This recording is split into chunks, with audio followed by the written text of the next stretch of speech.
Welcome to Healers Talk Healing, the podcast where we gather to explore the art and science of holistic healing, uncovering the secrets to a happier, healthier you. I'm your host, Nina Ganguly, and together we will delve into the intriguing world of holistic healing, delving into the mind-body connection, ancient wisdom, and natural remedies. Get ready for enlightening stories, thought-provoking expert interviews, and practical tips that will empower you to unlock your true potential and embrace a vibrant, balanced life. Whether you're an experienced wellness enthusiast or simply curious about the power of healing, join us on this exhilarating journey as we share the wisdom and insights that can truly transform your life. It's time to embark on a voyage towards a happier, healthier you. So, without further ado, let's dive into the captivating world of Healers Talk Healing. Oh my gosh, so we're back again, just off of the weekend where Chris Pizzarello did his workshop on hypnotherapy. And, you know, we've been having this series and having conversations with him. And it was just so cool to be able to come together as a group with others and learn more about hypnotherapy, a little bit of the history. And the best part was the actual exercise that he went through with us, a couple of things that he did to kind of show you, that we are kind of we're in a state of hypnosis all the time. We just don't know it. Yes, that was good to know as well. Yeah, really, and you don't even think about how we're always being hypnotized. Are we hypnotizing you guys now? Anyway, go ahead. Well, he asked this great question, and for those of you who weren't able to attend or didn't attend, one of the things he asked is, what's the first thing you think about when you hear the word hypnosis? And, it was funny because the first thing that comes to my mind all the time is control, not mind control specifically, but control. And what I found was while he was doing the exercise, because, in the background, I was texting you because we're facilitating in the background, right? We're doing tech and making sure everything's working. I was like, this is not working for me. Mm-hmm. He basically did an exercise. So I'll just share with the people, that you put your hands over you interlock your hands, put it over your head, and then it's not going to come apart. And mine just came apart right away. And I'm like, wait a minute, what's happening? And the first thing that happened was two things. I'm like, what's wrong with me? Mm-hmm. Which is nothing, of course. And then, oh, that resistance is so strong. Because of that subconscious thing about control. Exactly. I don't want to be controlled. Exactly. And I think that's such a brilliant realization. When he first asked that question, my mind immediately went back to some of the old classic movies from the 40s and the 50s, and where they have, hypnotherapy going on. A lot of comedy acts have been around it, and it's like, okay, come on up on stage and cluck like a chicken, and Yep. So, but still the same thing. My orientation when he first mentioned that was immediately, oh, you're going to take over my mind, and I'll do something, stupid, silly, or someone can control you to the point where it's out of the ordinary for who you are as an individual, right? Mm-hmm. And excuse me, and I did not and never have wanted to have someone else be in control over my personal space, right? But I also understand and realize that with hypnotherapy, hypnosis, not just he explained the difference between hypnotherapy and hypnosis. And so I understood, though, that hypnosis is a way to assist you in rewiring your own brain. But in order to do that, you can't be in resistance. Now, I am resistance queen. If I was just gonna say, if God could come right here and speak to you in person, it with its voice, it would say, "Yep, we have a dictionary in the Acacia records. It has Lynn's face on it that says resist it." And right beside your face would be mine. Right. We have a revolving carousel between these ladies.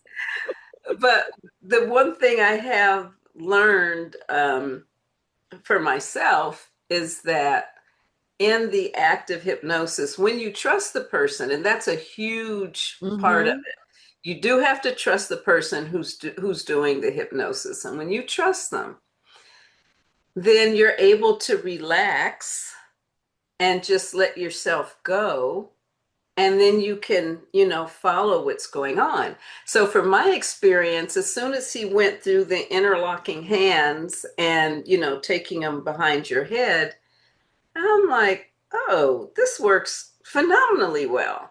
I'm like, oops. And that's a big tell. Okay, so I'm able to move out of resistance because I trust what he's doing. I'm safe in my own space, in my own home. There's no one else around me at this moment. And locking my hands together and then, completing the exercise is something that, all right, that makes sense because it's just me here and he's directing and I trust him. So I could let my defenses and resistance down. And it was very powerful actually for me. What I really, as you're speaking, I'm remembering what I was thinking afterwards, as Hmm. because he did more than just that one exercise. It was the next exercise as Hmm. well, where some of it worked, and then I was just like, nope. That's no, I could, my body was like, nope. Okay, After, so look, I'm sorry, go ahead. yeah, so what I started realizing is, wait a minute, I really like Chris. It's not that I Hmm. don't like him and I don't have a level of trust with his expertise and what he does. What Hmm. I got and what was coming up in my head at the time was, he's a man, Oh, now that's another interesting little thing. right? So, He's a man. And yes.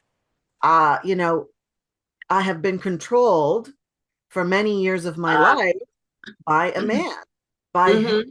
manipulation, by his grooming, and that kind of, I guess now you can say, like some sort of hypnosis or mind control. Hmm. And Hmm. so when we were not on the workshop anymore, I was like, huh, that is something I need to work on. So what was powerful for me was, it was the resistance that had me open up to be like, that's so interesting. There's still some work to be done inside of being able to trust someone, because to me that's so intimate. If I'm giving up control inside my mind, Hmm. Hmm. it's a very intimate Hmm. place where I still don't feel safe. Yeah, that's a big one. And I was just thinking, and that's something that he can perhaps help you through in hypnosis itself.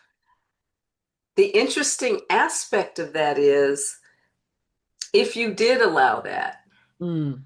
it would be a man who's helping guide and direct you into a place of not being manipulated or feeling manipulated by men.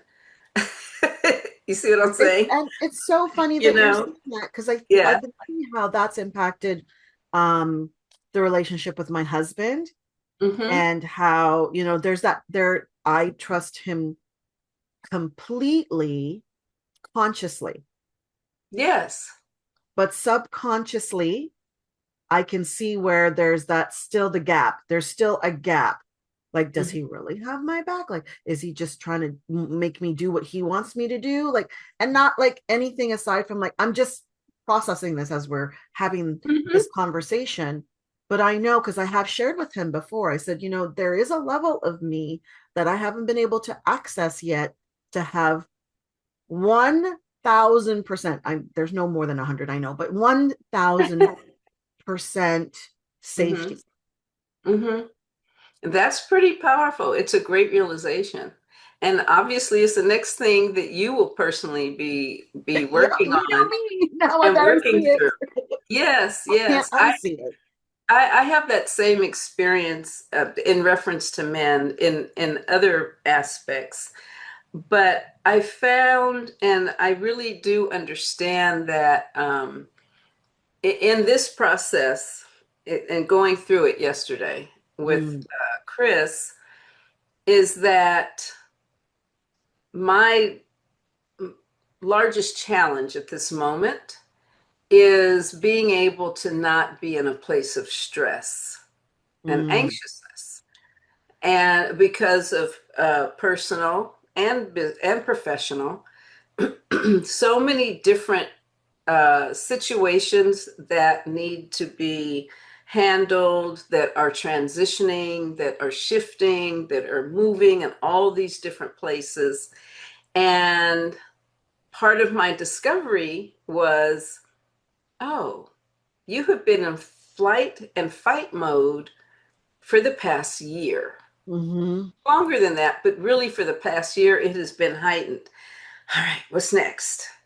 Okay, let me anticipate the next thing that could Mm-hmm. happen, that may happen, and how am I going to, move or pivot or reposition things so that it'll be okay.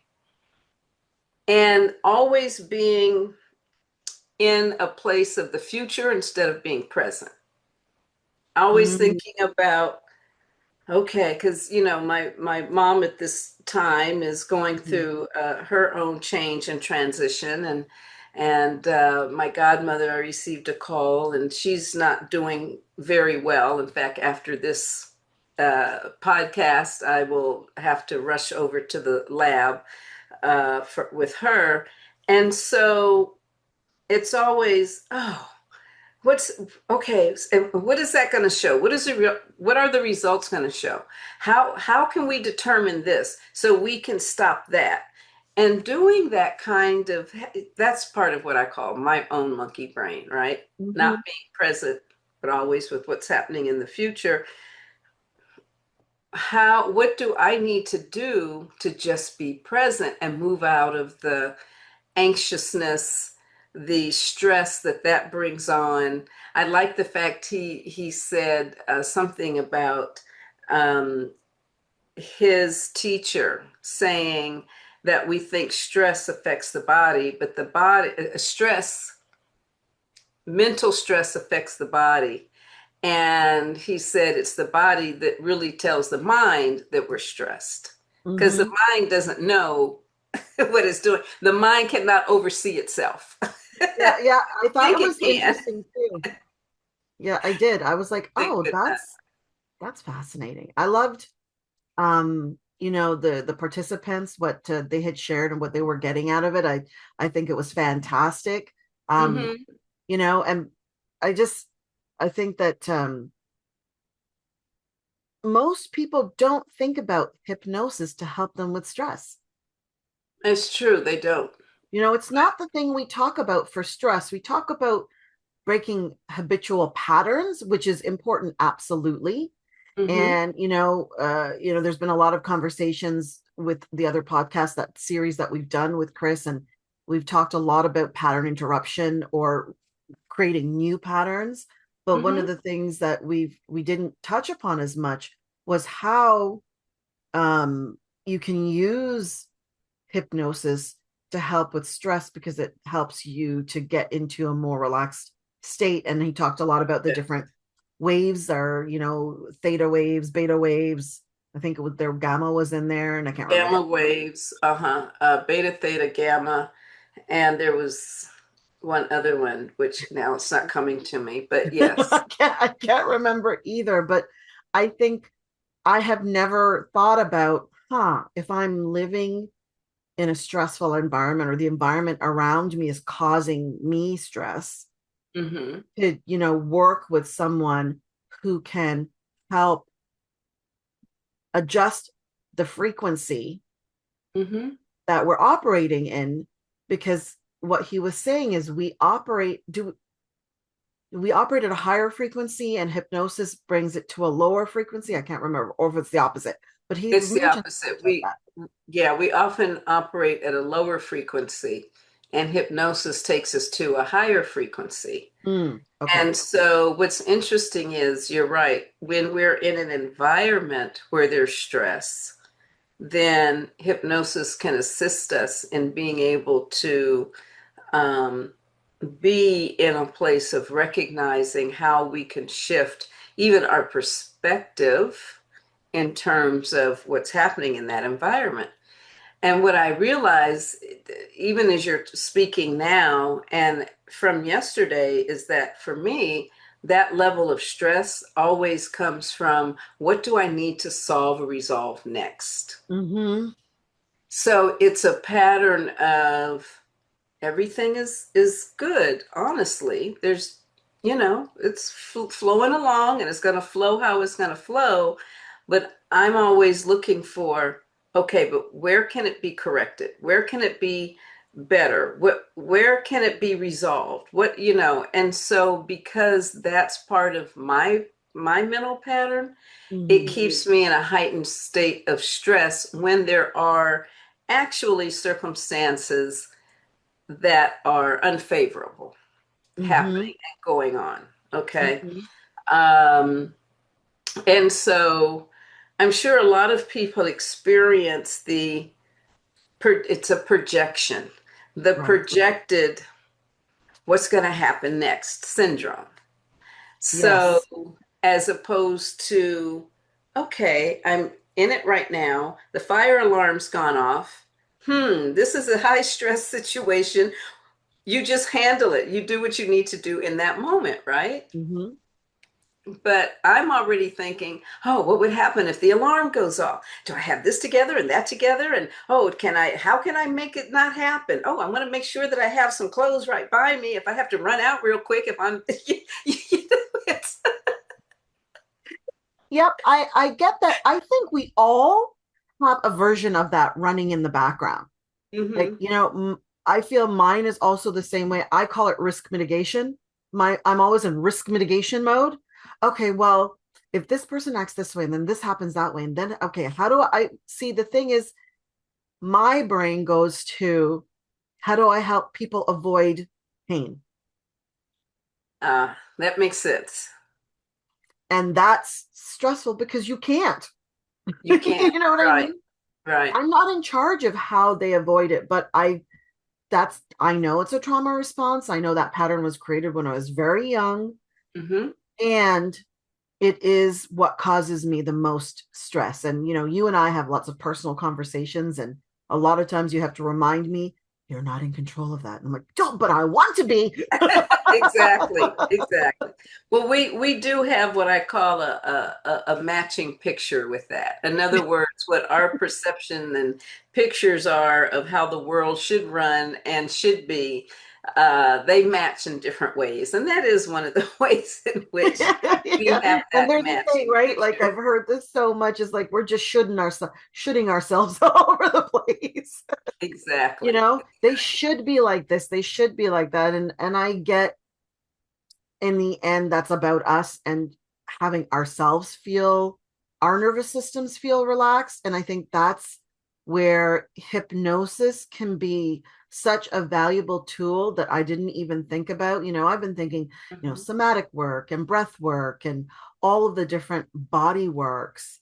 hmm But as we're speaking, and the more it's all sinking in and the conversation is alive again for me, is hmm that, oh, well, hypnosis is body work because the first thing Chris does is walk you through becoming relaxed. Exactly. Exactly. He's Because not what going did he straight to your say? brain to say, hey, interrupt this pattern. He's saying, Right. let's sit Right. down, let's do some deep breaths, let's get, comfortable in your body. hmm And the body then, because the body does that first, then the mind can go, oh, we can relax. Mm-hmm. And when the mind relaxes, then the suggestions that are provided can move into the subconscious more easily. Here's the thing, too, that I received from yesterday and had a little bit of knowledge about before is that Mhm. your mind is not truly going to accept what it's either not ready to accept at the time, not sure is true for you, or what have you. There is a little, and that is where some of the resistance is, but it is, in other words, if I'm trying to find the way to express this, if you are someone who does not want to walk around clucking like a chicken all day long, you're not going to accept the suggestion Mhm. that every time you hear a bell ring, you're going to cluck like a chicken. Right. Your mind will not fully accept that. Okay. Mm. Unless you are completely open to every and any suggestion, which some people are, and Mhm. that's okay too. But when you're in a session for yourself to shift some of the patterns or the ways of thinking or the physical aspects that you experience, and you're clear that this is what it's going to do, then your mind will accept it more readily for you. So Mm. that, and hypnosis, having a session is not a one and done. It may be two or three, maybe more, depending on whatever the pattern is, depending on how strong you've been running that pattern, for how long, how deep you allow it to go. But it's a way of shifting the mindset, if you will, or consciousness, bit by bit by bit. And so you go a little bit deeper. So you start on the surface and it's like, okay. And then it goes a little deeper and a little deeper until your brain says, oh, this is what we know to be true. This is how we're doing things now. Okay, this is how we'll keep moving forward. And that's when you know everything has shifted and the body is affirms the fact that, oh, we can be relaxed in this situation, where before you may have been, oh my God, what's gonna go, Mhm. and so, and then you discover in that moment, oh wow, after doing those sessions, I'm feeling good. Okay. I can flow with this. I don't feel like there's something I have to do with it or something I have to solve because it may come up, that sort of thing. Yeah. I think So, what I'm yeah, go ahead. I was just gonna say, I think what I'm hearing and what you're saying, which I didn't realize at at the time, was it that hypnosis is a process. I did think it was like you go in, like, they sweep up everything, everything's swept up, all the dust bunnies, everything gets cleared up, and off you go. But it's true, if a pattern has been there for years and years and years, 45 minutes or however the law, like to an hour session, is not going to completely undo all of that deep seated unconscious way of being. Like him when he was talking about being on autopilot, right? Those Hmm. patterns are on autopilot. You don't even know they're running. Right, right. I didn't realize until after we got off stopped the workshop, that, oh, the reason I'm so resistant is partly because Chris is a man. Hmm. Hmm. And I'm like, see, that pattern is still there because I've recognized it before. I recognized it in that, intimate relationship with my husband. And I'm like, oh, it's still there. Hmm. And you discovered it on a whole nother level. Yep. And but that's also how our patterns are. Mm-hmm. We think that we have this pattern, whatever it is, this behavior, and again, this is why the mind can never really diagnose itself. Okay. Just so y'all know, Yeah. no matter how much you diddle around in your mind thinking you're going to do something different because you can control your mind, you can't. So let's just get that out of the way.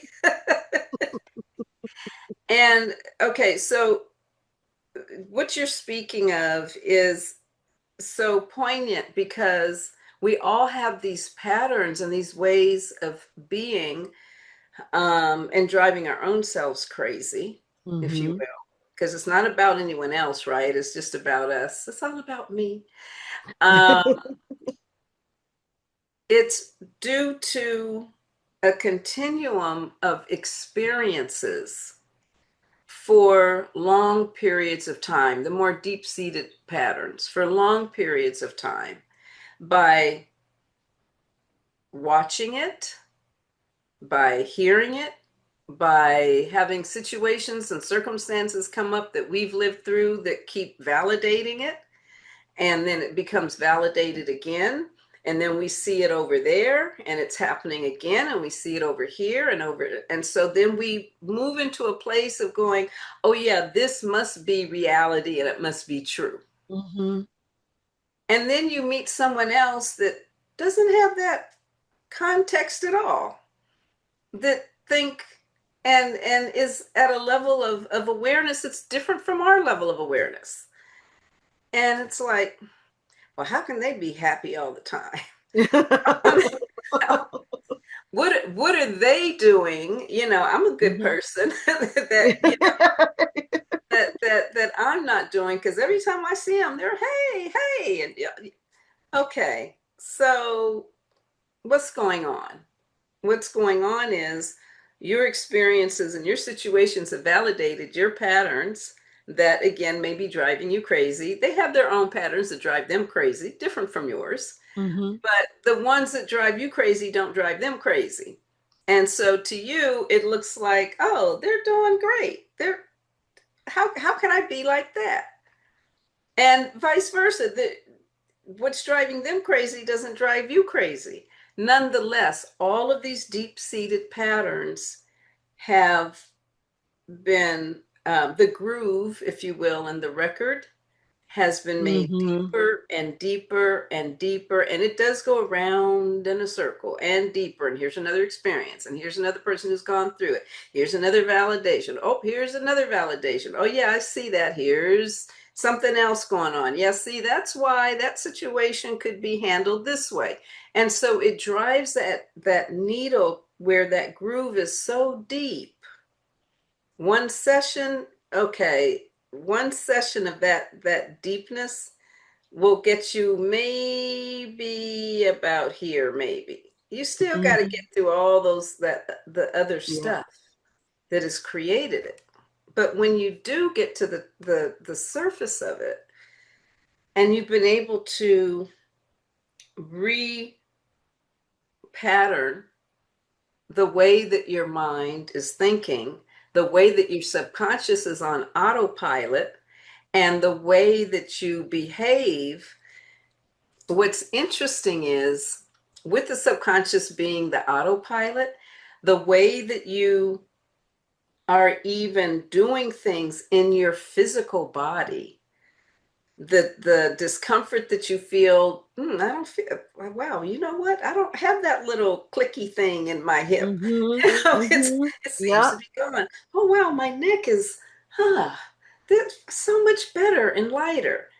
And then and people are like, wow, you don't have that limp anymore. You're not like this. And you don't even realize it because you've made those shifts. The brain is on autopilot. You're handling things differently, but your mind doesn't recognize that there have been total shifts that have taken place until it settles in the body. Mm.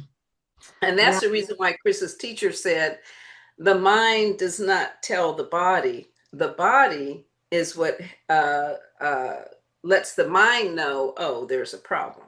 Yeah. And if we want to get a little sciencey about that, if you think about it, we have that the reticular brain, the like, fight or flight safety brain. Yes. Hmm. And that runs the show because we didn't have language. We weren't that developed. It was what you felt.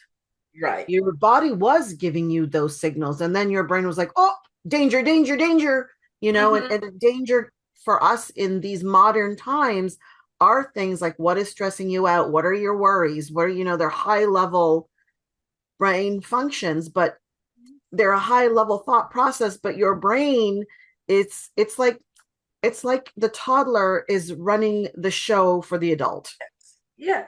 right? The toddler only has so much capacity to understand the world. And Mm-hmm. so, the toddler's running around, we say monkey brain, but I would say like it's a toddler trying to cope with adult things. And the best way they know do is like, you can't see me, right? Right. I have Exactly. cover, you can't see me. Right. Yeah. And No, so that's a it's really good analogy. Yeah. and I think it's up this conversation and spending all this time with Chris, who, is a hypnotherapist, and he does EFT, and he's trained in NLP, which is also very um, based on language and how you process your language and how it affects your body. All of that uh, has been fascinating for me because it's not something I would have thought about using as a tool to help with the healing process. Yes. First Mm-hmm. you think therapy, and you go from therapy, and then you realize after, coaching, therapy, all the things with all the wonderful healing heroes that they provide all the different things. And what I'm, you know, wanting to tell our listeners is that if you are in that spot where you feel like, oh, I've tried all the things, I've Mm-hmm. done this, I'm a Reiki master, I do yoga, I do meditation, I do all of these things, I do somatic healing, I've done breath work, I've done this gamut. Mm-hmm. Think about hypnosis. Mm-hmm. It might be the thing that gets to the place in your body that hasn't been gotten to yet Mm-hmm. for you, for those of you who are still feeling stuck in patterns and Mm-hmm. ways of thinking and being that are not releasing or not allowing the healing to take place. Like I just found out I, I'm not allowing the healing to take place because, Chris, you're a man. And I don't trust men at a certain deep, like somewhere level, I don't know where. Mm-hmm. So I think that that's important for us to be able to try something new, you Mm-hmm. know, work with someone like Chris who can maybe give you a different tool. Yes. Because one thing Yes. he did say is we're always hypnotizing ourselves. We are. So if we know how to leverage the thing that we don't know that we're doing, Mm-hmm. how much better could that be for everyone? Right. Exactly. Exactly. It's when I think about it, I think of it in very simple terms. The subconscious does so many of the auto functions. The conscious mind are what we're aware of in the moment, in every given moment. And the body responds in kind. Mm, And because it all, and the emotions, because, once the autopilot does certain things, your emotions are more reactionary instead of responsive. Your body, does all kinds of tweaky little things. It is a whole unit, right? So as you can begin to change the autopilot responses through the process of hypnosis or hypnotherapy, then the hypnotherapy is the process, hypnosis is the actual structure of it. mm, So if you are able to reprogram the autopilot, which is the subconscious, in a way that supports how you want to experience life in whatever area that is or whatever way that is, it's a valuable, valuable tool. It really is. yes. And Mhm. that, like, with that, I'm think, we've come to kind of like the end of our conversation and our kind of debrief of Yes. of this wonderful workshop. It happened to be the first one that we had specifically on Hmm. hypnosis in a series of different podcasts that we had with Chris. And I have learned so much. And I would implore our listeners to, check it out, give it a try. Listen to the 3 episodes that we did with Chris to even get a clearer idea. And who knows, we may have Chris come back again to do a Yes. workshop with us. And when he does, don't miss out on it. Mhm. It was very informative and very interesting to see And everyone's individual results inside of the work with yes, the group. yes, very experiential. And Yes. everyone had great feedback, which you'll be able to learn more about and receive some of their responses to Chris's work in our upcoming newsletter, as well as in other places that you'll be able to really discover what people are saying. Yeah, and if you want to join in on conversations, and you hear a podcast and you think, my gosh, I wish I could talk to somebody more about this. I Yes. am inviting you to become a part of our Wellness Seekers community, our membership, where we come together. You get some deeper healing, you get deeper conversations. Our practitioners are also there. Our healing heroes are part of the community. So it's a great place to bring what you are dealing with or questions that you have when you've listened to the podcast, when we've been speaking to our healing heroes, and you think, wish I could ask this question and get it answered in a more intimate way, not just a comment made somewhere. Not that comments are bad. We love comments. We love Yes, we shares, do. but really getting into a safe place that allows you to reach out and speak to one of our healing heroes that you wouldn't otherwise get a chance to do so. So check that out. It's on our site, miraclesdirectory.com. If you go to under memberships, you can check that out. To know about what our upcoming workshops are, you can go to the site as well. You'll see the tab there. Check out what's coming up. Next, we have something on every third Sunday of the month. We're not unveiling yet what's to be, but you will find out in a couple of weeks what we have coming up. And we're just so happy to be able to bring all of this to you, to have an environment where you can learn, you can experience, you can connect. And we're just so excited for everyone's journey and ours too. Ours too. Yeah, I ditto everything that you just said. The most exciting thing for me, and I hope all of you, is that if you're unfamiliar with some of the modalities, if you're really anxious to know more about how you can benefit from them, join the membership, Mm, because our healing heroes are authentic and we know them all, we've vetted yes, them. They are all extraordinary in what they do. And so, whatever questions you have, that's the place to be. That's the place to come together with everyone and be able to really delve deeper into your own personal journey of wellness and holistic health. 100%. And I have one more thing to add. So if you're on the fence and you're not completely sure, hey, okay, I'm not sure about membership quite yet, join us every first Saturday of the month, where one of our practitioners, our healing heroes, as we like to call them, facilitates meditation. It's Yes. at 12 noon Eastern Standard Time. It's no more than 20 to 25 minutes. And then afterwards, what we are beginning to implement is just having a small debrief to get to know the community, to share, your thoughts on meditation. Even if you have a question for the facilitator, they'll be able to answer. It won't be deep and long, but you might get that opportunity. So if that is something that you think, oh, okay, well, let me check out, let me get a feel for it, that's one of the greatest ways to begin your journey with us through experiencing the global meditation. And that also go to the website and you can register for that there.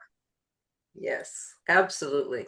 Well, thank you. This has been great. The debriefing has been wonderful. And also, as always, whenever we get together and we start chatting and talking about our experiences and what we've learned and what we recognize that we still have to learn and the work that we have to do. It's so much more powerful. And of course, everyone has an opportunity to elevate. And that's what this is all about. Elevating our consciousness, bringing the life forward, the light forward, and as well as the life forward for the entire globe. For us as individuals, it starts with us and it goes out and actually shines and is vibrationally lifting the entire planet. So we always ask you to join us, and we're grateful when you do. And that's it. Until next time. Bye for now. Bye for now. Thank you for joining us today on Healers Talk Healing. We hope you've been inspired and empowered on your holistic healing journey. If you've enjoyed today's episode and want to continue learning and growing with us, don't forget to subscribe, follow, rate, and review our podcast. Your feedback and support mean the world to us. Remember, healing is a lifelong journey, and you have the power to transform your life in profound ways. Stay curious, keep exploring, and never stop believing in your own capacity for healing.